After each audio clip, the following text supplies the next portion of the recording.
Wouldn't it be nice if there was a good way to celebrate the anniversary of Pet Sounds? I know there's an answer.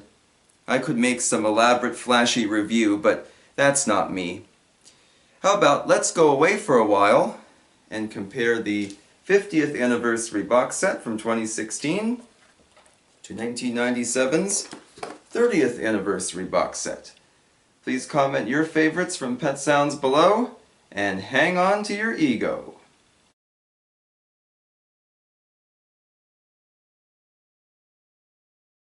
I knew I had to do something special to celebrate the anniversary of Pet Sounds, but what can I say about these classic songs that hasn't been said 1,000 times already by people much smarter than I am? So I thought a box set comparison seemed the way to go. In 1997, the Pet Sounds Sessions was released. Before we even dive into the track list, let's just talk about the packaging for this and for the 2016 box set as well. We'll get into the songs and the differences in those a little bit later on. Keep in mind too, there are several other releases of Pet Sounds that both predate and come after these. I'm just going to focus on the two box sets today. We'll mention a few others kind of here and there, but the box sets are the primary focus. So let's take a look at what you get in the original Pet Sounds Session set. Notice it is a cardboard box. Track list on the back. If you have the 30th anniversary Good Vibrations set, which we'll be mentioning a few times today, you know it comes in a large box that's very similar to that, about the same size. Take the lid off. Mine still has the hype sticker. The person who owned it before me saved it. That's pretty cool. Beach Boys postcard. And on the back, of course, collect them all, which some of us take far too literally. Alright.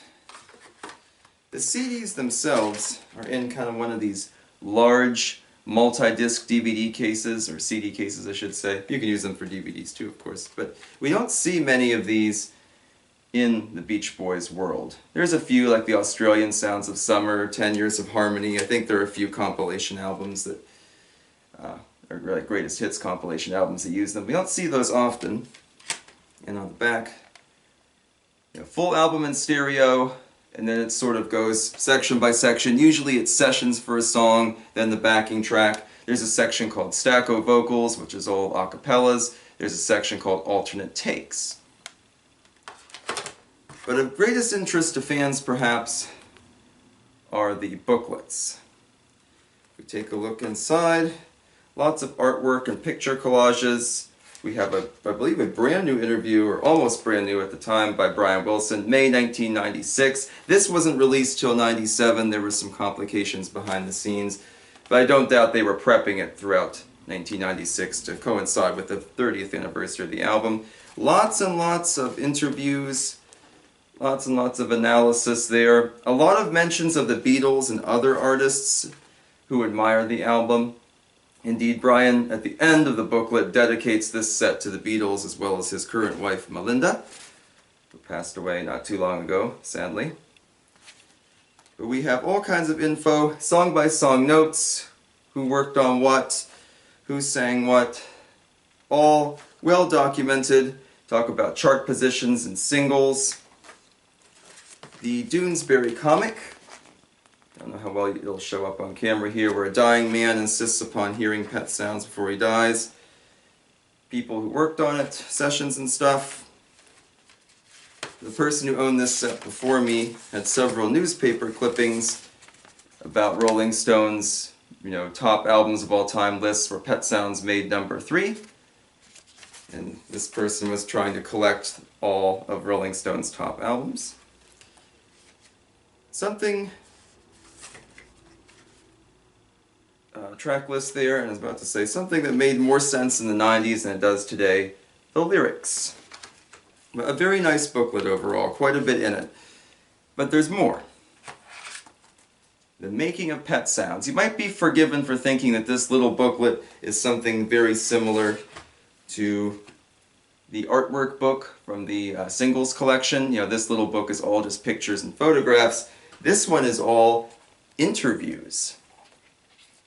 The font is very, very small. You're probably not going to be able to see that, but they interview all of the Beach Boys. Some archival quotes are used for Dennis. They interview Tony Asher, who helped to write the lyrics. Interviews with Chuck Britz, Hal Blaine, Carol Kay, Nick Vinay, Audrey Wilson, Brian Dennis and Carl's mom. Brian's first wife, Marilyn, is in there too. And it ends with interviews with George Martin and Paul McCartney, both. All about what it was like to work on this, all about their thoughts on each song, and it's very candid too. Bruce has a lot of negative things to say. He talks about how much he disliked I Know There's an Answer. They published all that here. Brian talks about things he would have done differently or that didn't quite go right, or that he wasn't super satisfied with. Very, very detailed, again, very candid. There's a lot to read in here. I've read through the whole thing once, but there's just so much. It goes all the way up. Ends with Paul's interview, I believe. And there's some notes on each song as well. Fascinating stuff. And this little booklet, if you love Pet Sounds, I think this set's worth buying even just to have this. And then we get a bonus disc here in a little cardboard sleeve, Pet Sounds in mono, which is kind of treated as a separate entity compared to the rest of the box sets. The other CDs are all in that big case. So you get a lot of stuff. Now I bought mine secondhand for about $40 a few years ago, and certainly a worthy purchase. If you're a fan of Pet Sounds, definitely worth having. And indeed a lot of people back in the 90s and the 2000s rushed out to buy this, I'm sure. It was Grammy nominated. Good stuff. So in 2016, for the album's 50th anniversary, you might remember that 50th anniversary campaign. You can see the sticker there. They did those little Pet Sounds cartoon music videos with the very badly rendered CGI animals and stuff that were more creepy than anything else. But they decided, hey, let's take this box set and update it. Add some stuff to it, give it a fresh new look. So we have a book package, and then the discs would be at the end, in these little slots. Those of you who watched my video on Made in California and Sail on Sailor and all that, no, I'm not a big fan of disc holders. To me, they're either so tight you can't get the disc out, or they're so loose the disc slides around. So I put them all in jewel cases. So there's disc 1, disc 2, 3 and 4 in green, and lastly, in orange, if I put it in a blue case, the Blu-ray. We'll talk more about the Blu-ray a little bit later. So 4 CDs plus a Blu-ray. A little bit different. The goat on the front is fuzzy. That's one of the highlights, I think, of this set.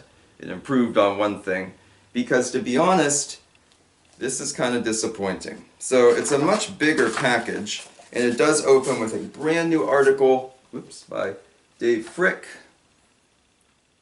But then we don't get a whole lot of that context. We get the lyrics to each song, we get some big photos, most of which you've probably seen before. We get the sessionography, but it's kind of abridged from the booklet we have here. We don't get those in-depth quotes, we don't get those candid observations. They do repeat some of the quotes and analysis and session details from the bigger booklet here in the original set, but not everything gets carried over. It's certainly kind of disappointing, because if you're expecting really in-depth interviews, you're not going to find them here. Paul McCartney was not re-interviewed. I don't even think any of the Beach Boys wrote any sort of new, prefaces or anything like that. It was kind of just other people. Here's a note from Mark Linnett. That would be new. But honestly, kind of disappointing, all that great supplemental material. Yeah, it's a lot to read, but it's a fascinating kind of analysis, not present here. And the track list, again, is both in the book and also on the back. So at the end of the day, in terms of kind of the setup and the packaging, the original box set has the reissue beat by a country mile. There's so much more to dive into without even listening to any of the music in there.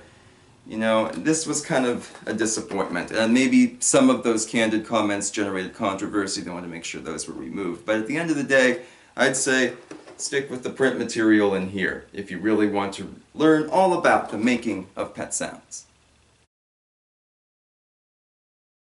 In terms of actual songs and sessions and other tracks, every single thing on the original box set did make the transition to the new one.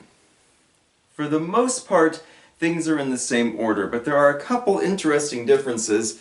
Additionally, there are 14, approximately, we'll get to that in a second, 14 tracks on here that were not included on the original box set. Almost all of them, 11 of those 14, are live recordings. There's even a whole section called Pet Sounds Live. We'll talk about that more as a kind of a collective a bit later in the video. But let's look at the track sequencing. You might remember that this box set had the mono mix of pet sounds kind of as its own separate entity. It was packaged separately, kind of treated as like a bonus disc. Weirdly enough, disc 1 of the remake set, get my notes out here, opens with pet sounds in mono, and then pet sounds in stereo follows immediately after it. This is kind of strange because you have the album literally twice in a row. When the set first came out, I wasn't a big fan of it, but it does have a practical purpose. You can compare and contrast stereo and mono mixes very, very easily. So I guess that's a plus. Additionally, the first CD of the reissue includes 4 additional tunes at the end. Caroline No promotional spots 1 and 2, though weirdly the order's flipped, so 2 comes before 1. The unreleased backgrounds, which is a Pet Sounds bonus track dating back a long time. It's some alternate unused backing vocals for Don't Talk, Put Your Head on My Shoulder. And Hang On to Your Ego, also a very frequent bonus track. The original version of I Know There's an Answer before the lyrics were rewritten.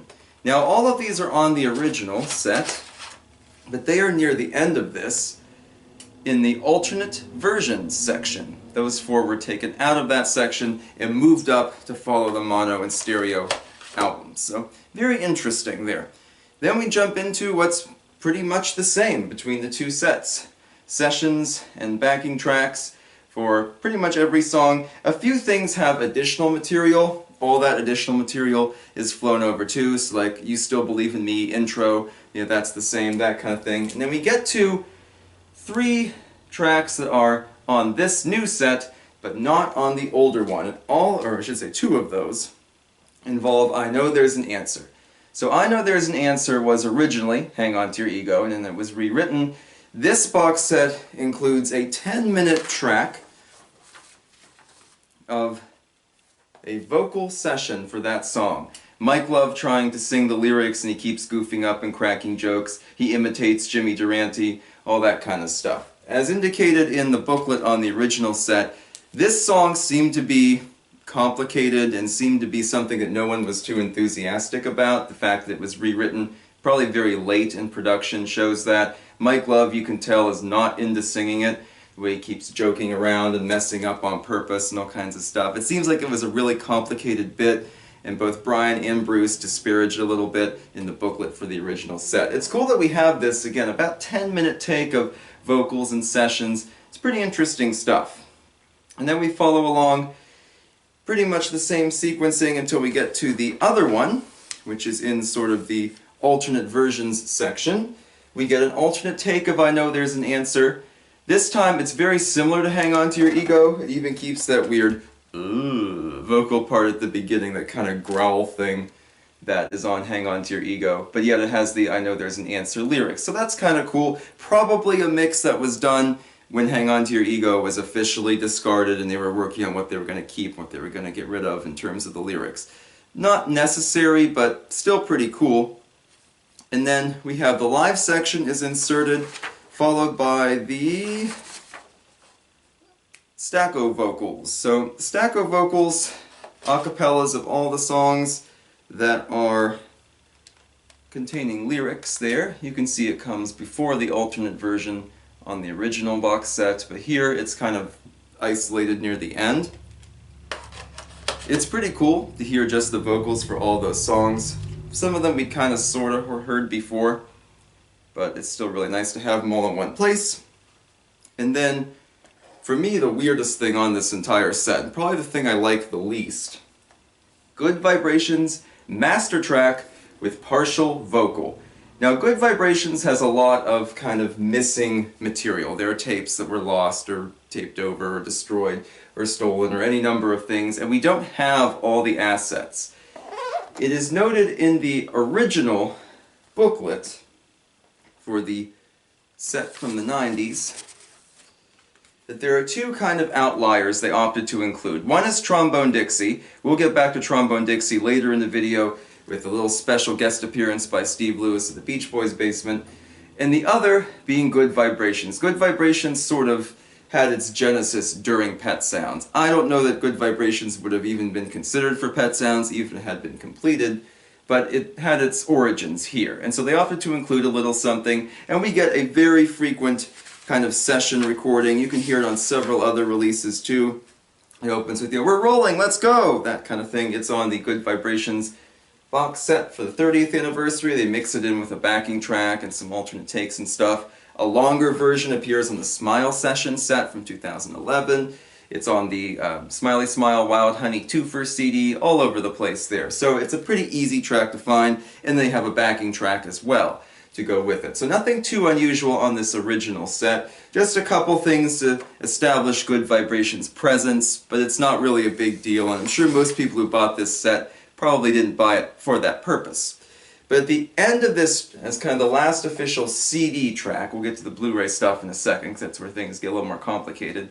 But the last official CD track, that Good Vibrations master take with partial vocal, it plays the Good Vibrations backing track and the vocals to varying degrees, sometimes all the vocals, sometimes just the lead or just the backing ones, drop in and out of the song periodically. It's very strange, and I don't quite know what the purpose was. I realize I might not be able to do an a cappella or full vocal version of Good Vibrations due to some of those missing tapes, but this feels a lot like the Bizarre Experiment, where they had the track and vocals on sort of on different levels, and you could turn the balance knob on your device to either hear all vocals or all instruments. It feels like they started with that idea and then just kind of randomized it, because there's no consistency to it. So if maybe I just want to hear Brian, I hear some of Brian but not all of it. It might switch to Mike all of a sudden. It's a very strange choice for a track, and it feels like such an oddity. I don't quite know what the purpose of it was.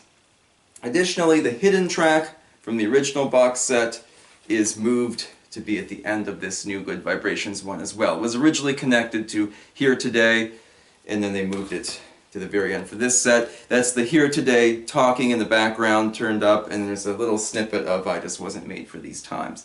So kind of cool that we have that there as well, that they did preserve the hidden track, although it's in a different spot. But that Good Vibrations partial vocal thing, one of the few new tracks for this set, I don't know. I don't get it. Maybe someone who's a musician could explain to me exactly what the purpose of having this random in and out vocal would even be. The Blu-ray is a little bit different, and it's kind of its own animal. I don't have any other big music box sets that feature Blu-rays. Apparently this was a thing for a time. There's nothing visual on here. We don't have like the Pet Sounds promo or anything like that, the promotional film that they made. We do have a picture of the Pet Sounds album cover if you put it in your device. I guess you get that. But they have a few different sound settings, 5.1 surround sound and a few other alternate options. You can listen to the whole album in one of 4 settings, including an instrumental version in stereo. And then if you choose one of the particular settings, I believe it's the one on the bottom of the menu, I forget exactly what it's called, but you can listen to some alternate takes and some unreleased stuff, including the unreleased backgrounds track, Wouldn't It Be Nice Sessions, Wouldn't It Be Nice alternate mix, God Only Knows, excuse me, session highlights, and God Only Knows master mix with a cappella tag. So all things we can find elsewhere on the box set, but if your Blu-ray has a fancy sound system, that'd be pretty cool. And then we get what is maybe the most interesting exclusive, well, not really exclusive, but something that wasn't on the original box set. We get Summer Means New Love. It's often forgotten that Summer Means New Love, the instrumental from the Summer Days and Summer Nights album, was the B-side to Caroline No. The Pet Sounds box set didn't include it. I don't know of any other Pet Sounds releases that include it. It's really just kind of a tertiary track when talking about this album. It's not really that important. But it would have been cool if they'd done more with that, I think. What if on this newer box set they'd had Summer Means New Love, or an alternate take, or a different mix, or something? It would be kind of cool, because we don't have a 1965 Summer Days and Summer Nights set. So having some alternate and kind of leaning into that would be much more interesting than just, oh, you know, here's a couple alternate takes and here's a weird Good Vibrations sort of version. Pretty cool stuff if they'd done more with that, I think. I wish they had. But it's neat that they do include Summer Means New Love on the new set, something we didn't get here. Let's talk about those live tracks now. With the exception of the original Pet Sounds box set, and 2011's Smile Sessions box set, most every big Beach Boys archival release features some sort of live material. Different ones kind of do it in different ways. Sail on Sailor went with recordings that were mostly contemporary to the two albums predominantly featured on the set. We even got a complete concert from 1972. Feel Flows picked out songs that we don't often see in the live set and made sure to include them as kind of rare curios. As did Made in California, which remains the only place to see officially released live versions of Beach Boys songs like Vegetables and Summer in Paradise. In the broad strokes, all of Pet Sounds is already available live on Brian Wilson Presents Pet Sounds Live. Very good live album, a very underrated Brian album, doesn't get a whole lot of discussion. But of course, as these are Brian Wilson solo recordings, you probably aren't going to see them on a Beach Boys set. Which brings us to what was the main marketing ploy, the main gimmick for this set when it was being announced and advertised back in 2016. Pet Sounds Live. 11 of those 14 new CD tracks, remember the Blu-ray kind of complicates things, but 11 of those new CD tracks were live recordings, all previously unreleased at the time, featuring Pet Sounds songs done live. We start off Michigan State University, October 22nd, 1966, Wouldn't It Be Nice, Sloop John B. and God Only Knows. We go to the Daughters of the American Revolution Hall in Washington for November of 1967 for God Only Knows, Good Vibrations, and Wouldn't It Be Nice. We have God Only Knows from Carnegie Hall, God Only Knows from the Jamaican World Music Festival at Montego Bay in the 80s, Sloop John B. from 1980s at Universal Studios, and finally rounding out two from the Unplugged tour back in 1993 from the Paramount Theater in New York City, You Still Believe in Me and Caroline No. And that makes up the Pet Sounds Live segment.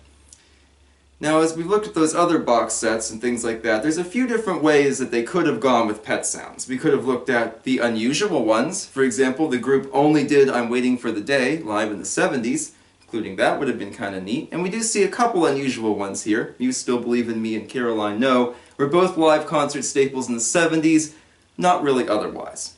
They could have done some comparing and contrasting. Think about it. Wouldn't It Be Nice was done differently in the 60s when it was released. They cut out the, you know, it seems the more we talk about it part of the song and did kind of a shorter, simpler version well into the early 70s. So that'd be kind of neat, have one from the 60s and compare it to one from the 70s, see what they added back in or what they changed. You can kind of do something like that, do some transitions. Or you could look at something just from the time period. What if they'd included a full concert from 1966 that was advertising Pet Sounds?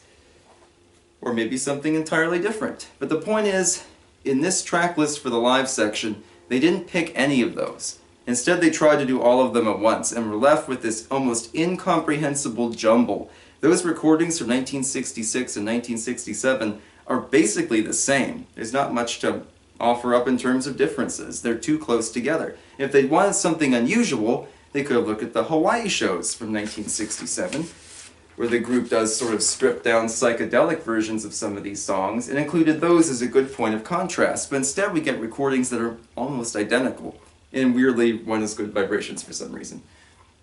And even the recordings they pick from a little bit later are ones that aren't that much different. We get several versions of God Only Knows, but they're all with Carl singing lead. Brian and Bruce also did it live. Why not include one of those as an interesting way to contrast? And why stick with the really common Pet Sounds tracks and all of a sudden switch up to the more unusual ones at the end? I mean, not all the Pet Sounds songs are consistently done live, but if they'd included the live instrumental Pet Sounds, or I Just Wasn't Made for These Times and the 50th anniversary, that would have been a really nice addition and kind of, I think, help to push these songs out, the lesser known songs on Pet Sounds out, to new fans. But we're left with just this jumble that's, again, trying to do a little bit of everything. This is made worse by the fact that same year, all the Michigan stuff was released on the digital set Graduation Day. I have a whole video on Graduation Day, but there's 3 of 14 done immediately. All of the recordings on here are from the first show. They did re-edit some of the intros and banter for this set, probably to make it flow a bit better. Additionally, 3 of them are on Live Sunshine, another downloadable set that came out the following year. So that's 6 of 14 in the space of about a year already available elsewhere. You know, they weren't really thinking too far ahead with the choices that they made. And we might as well add in a 7th, God Only Knows, from Carnegie Hall, present on Sail on Sailor. As far as I know, it's the same recording. This set specifies it as the second show. Sail on Sailor doesn't specify what was used, but I'm pretty sure they are. I think I talk more about that on my Carnegie Hall concert video. That just leaves us with Sloop John B. from Jamaica, which is dedicated to Brian and Bob Marley by Carl, and the 2 stripped-down Paramount shows from 1993, and that's it. So for a big push for Pet Sounds Live, you know, recognizing these songs, live contributions, pretty disappointing. Too disjointed, too scattered. This book is driving me crazy today. First it's squeaking, now it's breaking my record stands. I don't know. But at the end of the day, Pet Sounds Live, pretty darn skippable. Interestingly, for the smaller set, they actually used most of this live material, maybe even all of it, to fill out the second CD. So obviously somebody thought this was very important and had to be shared, but at the end of the day, if you have the digital downloads, most of it's pretty skippable. Pet Sounds Live is the way to go.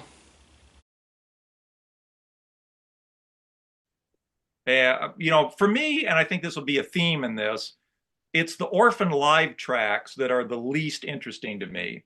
You know, where it's, but you know, these at least they chose some good ones. You know, 1964 Beach Boys concert outtakes, the Good Vibrations Live '66, which once again, and this makes maybe only a difference to somebody that lives in Michigan or follows Big Ten football. But once again, they say it was recorded at Michigan State University, and it's recorded at the University of Michigan, which are 2 different places in 2 different cities, 50 miles apart.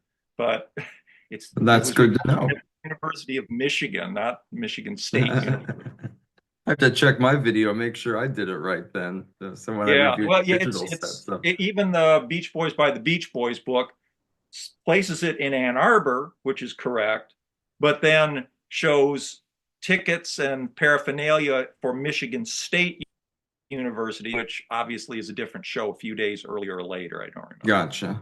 Okay. But the first performance of Good Vibrations live in concert was at Hill Auditorium, Ann Arbor, Michigan, at the University of Michigan, not Michigan State. There you go. You heard it from Steve. Yeah. So. I think the thing that surprised me about this, or the one sort of niggle that I had with it, was that doesn't seem to have the Trombone Dixie that was on the first issue of the CD. It's got session highlights, it's got the backtrack, but I don't think it's, I was looking at it earlier, maybe I missed it, but I don't think the actual track that's on here is on the set. I'll have to look at my original CD and see. I can't remember for sure, to be honest. I know the actual proper track is not on here. I know those are the only 2 Trombone Dixie tracks. I don't know.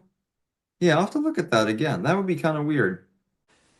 Steve's a great guy. He's helped me out quite a bit on this channel. We've done multiple collabs, which I definitely encourage you to check out because they were so much fun to make and so much fun to rewatch for me. But he asked about Trombone Dixie, and I thought as kind of a finale to our video today, what exactly is Trombone Dixie and how exclusive is it? Trombone Dixie was a brief instrumental that Brian and Tony Asher had tinkered with a little bit. It was dropped pretty early. The booklet in this box set theorizes that it might have been sort of an early version of the instrumental Pet Sounds track that was just discarded. It wasn't quite what anybody wanted or what they were looking for. So it was just something that was briefly recorded and tinkered with and then just kind of put in the can and left to sit. And I say that because Steve asked about, is it the same as the Trombone Dixie on the 1990 CD? Are there Trombone Dixie takes and things like that that are not available elsewhere or that were passed over for either this box set or for this one? As it turns out, after re-listening to the 1990 CD, Trombone Dixie is the same across the board. The backing track, as it's called in the big box sets, is just Trombone Dixie, is just the song. And then the session highlights are just them working on the song. No vocals were ever recorded, perhaps no lyrics ever even written. The set exists mostly just as a little curio. In much the same way, Good Vibrations and Summer Means New Love are kind of used as bonus Pet Sounds related tracks. Trombone Dixie fits into that category, something that was worked on for the album and ultimately just sort of not used and discarded. But if you have either of these box sets, you have all the Trombone Dixie material you need. This is just the backing track with a little tiny bit of session attached. And that, my friends, wraps up our Pet Sounds box set comparison for today. Please forgive all the technical difficulties, especially all the complications that this guy was giving me. And please talk about your favorite things about Pet Sounds in the comments below, and which box sets you own, if any, or if there are other releases of the album I should discuss in the future. I'd love to hear from you. Make sure to like and subscribe. Thanks for sticking with me this whole time. I'll see you next time. So long.